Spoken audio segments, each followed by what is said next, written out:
माननीय सभापति जी, जिसकी जात का पता नहीं वो गन्ना की बात करता है।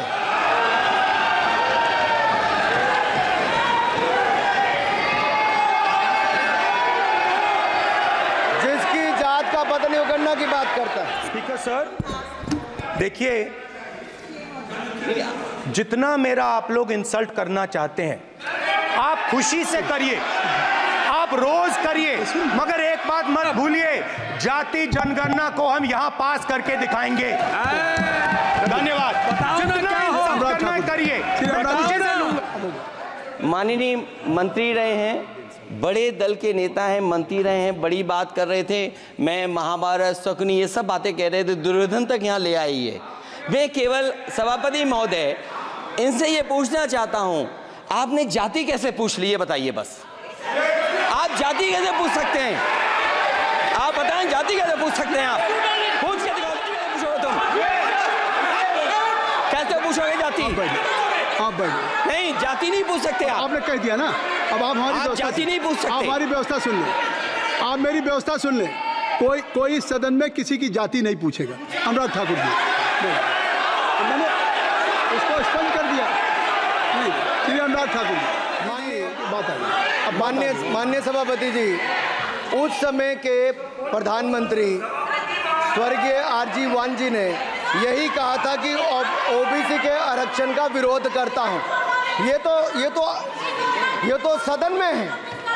आरजी वान ने कहा था कि मैं ओबीसी को आरक्षण का विरोध करता हूं। अब ये तय करें कि वो सही थे या ये सही हैं, और आपकी पार्टी गलत थी कि आप गलत हैं, और वो पिछड़ा विरोधी थे कि आप पिछड़े के पक्ष में हो। और उस समय की पूर्व प्रधानमंत्री आईजी ने कहा था कि जात पर ना पात पर। अभी मैंने तो कहा नहीं सर, उस समय कहा गया था। और इसी तरह से ही कृपया अपना भाषण संक्षिप्त सर, मंडल आयोग की रिपोर्ट हो, काका कालेलकर की रिपोर्ट हो, इस पर कौन वर्षों तक बैठा रहा सर? जवाब देना होगा इनको, कौन देगा जवाब? अगर उस समय उसको लागू कर दिया होता तो आज ओबीसी के अधिकारी भी ज्यादा होते, बाकी भी होते। और यही नहीं सही, इन्होंने दलित के साथ, आदिवासी के साथ, ओबीसी के साथ विरोध किया। ओबीसी कमीशन को तो संवैधानिक दर्जा भी नहीं दिया।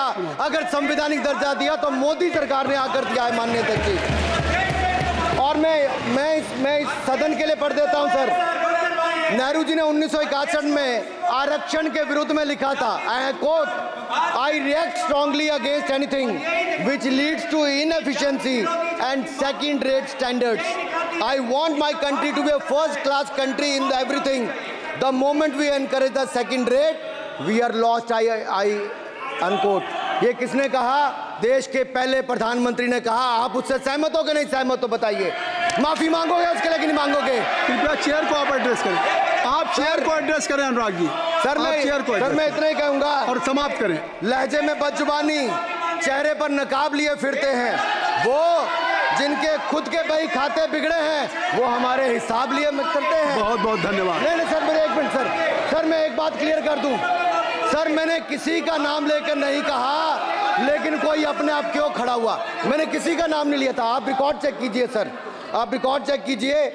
और सर ये सारी बातें अगर आप देखेंगे, सबका साथ सबका, मैं रिकॉर्ड दिखवा लूंगा। आप दिखाइए सर। सबका साथ सबका विकास हमने किया सर। अगर अल्पसंख्यक के रूप में अगर किसी को राष्ट्रपति बनाया गया तो कलाम साहब को अटल बिहारी वाजपेयी जी की सरकार में बनाया गया।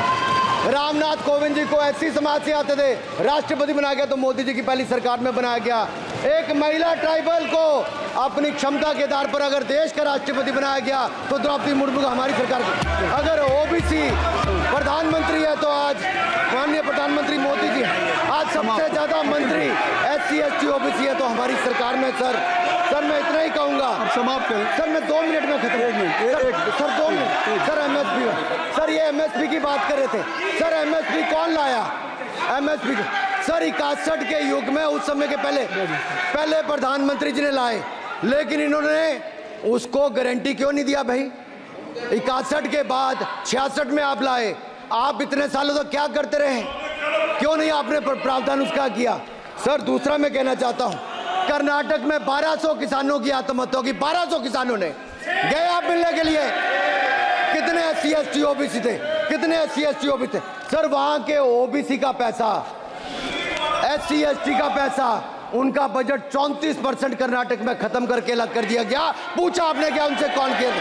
और सर यही नहीं, मैं पूछता हूं सर मैं पूछता हूं इनमें से सर, अब आप संक्षिप्त समाप्त करें, आप समाप्त सर। एक मैं कहना चाहता हूं सर आप देखिए OBC के लिए आज OBC का कोटा खत्म करके अगर मुसलमान को आरक्षण देने की बात कोई करता है तो आपकी आंध्र कर्नाटक आपके कहने पर वो लोग करने की बात करते हैं। आप यहाँ पे OBC की बात करते हो सर। माननीय सभापति जी, मैं एक बात और कहना चाहता हूँ यहाँ पर। एक बात सर, अग्निवीर की बात कही गई और अखिलेश यादव जी ने मेरा नाम लेके कहा। सर मैं हिमाचल प्रदेश से आता हूँ, बहुत छोटा राज्य, 70 लाख की आबादी है सर। देश में कारगिल के समय सबसे ज्यादा शहादत दी तो हिमाचल के वीर सपूतों ने दी। 4 परमवीर चक्र विजेता हुए, 2 हमारे यहाँ से हुए। 1 रैंक 1 पेंशन ये बात 40 साल तक इन्होंने दी सर। अगर दी तो प्रधानमंत्री नरेंद्र मोदी जी ने आकर दी। और यही नहीं सर, अग्निवीर योजना में 100% एम्प्लॉयमेंट की गारंटी है और हमारी 100%। सर एक बात अंत में, लास्ट बात कह रहा हूँ सर, ये लास्ट है सर। मैं एक बात, ये आखिरी बात कह रहा हूँ सर। युवाओं के लिए बजट में बहुत कुछ है, नौकरी से लेके इंटर्नशिप से लेके बाकी सब।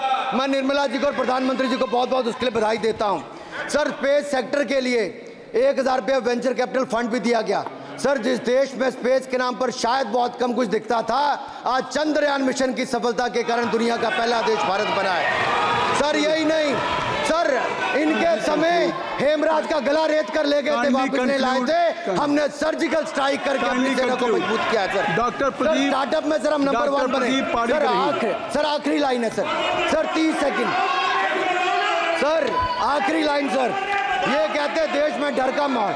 सर मैं इतना ही कहूंगा, डर का माहौल है अपराधियों में, डर का माहौल है भ्रष्टाचारियों में, डर का और भय का माहौल है देशद्रोहियों में, अधर्मियों में, कुकर्मियों में, और सबसे ज्यादा डर का माहौल है देश के दुश्मनों में सर, देश के दुश्मनों में सर। अंत में मैं इतना ही कहूंगा कि माननीय निर्मला जी ने 7वां बजट तो लाए, ये जन भावनाओं का बजट है जिसका पूरा सदन पूरी प्रशंसा करता है और इनको माननीय प्रधानमंत्री जी को बहुत बहुत बधाई और साधुवाद। डॉक्टर प्रदीप